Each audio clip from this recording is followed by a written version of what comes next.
និយាយភាសាចិនរាល់ថ្ងៃ每天说汉语 Speak Chinese every day និយាយភាសាចិនរាល់ថ្ងៃភាសាចិននិយាយថា每天说汉语每天说汉语每天说汉语និយាយភាសាចិនរាល់ថ្ងៃ Speak Chinese every day មុននឹងចាប់ផ្ដើមសូមពុកម៉ែបងប្អូនទាំងអស់គ្នាកុំភ្លេចជួយ Like Share និង Subscribe នៅ Channel របស់ខ្ញុំផងណាសូមអរគុណទុកជាមុននៅពេលនេះយើងចាប់ផ្ដើម开始这里是你的办公室这里是你的办公室ទីនេះគឺជាការិយាល័យរបស់អ្នក Here is your office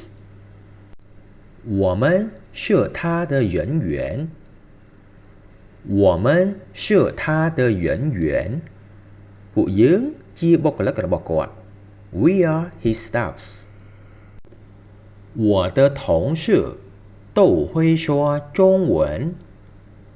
我的同事都会说中文មិត្តរួមការងាររបស់ខ្ញុំសុទ្ធតែចេះនិយាយភាសាចិន My colleagues can all speak Chinese 你会说中文吗你会说中文吗តើអ្នកចេះនិយាយភាសាចិនទេ Can you speak Chinese 我会说中文我会说中文ខ្ញុំចេះនិយាយភាសាចិន I can speak Chinese 他是我们的老板吗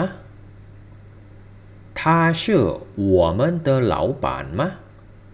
តើគាត់ជាថៅកែរបស់យើងឬ Is he our boss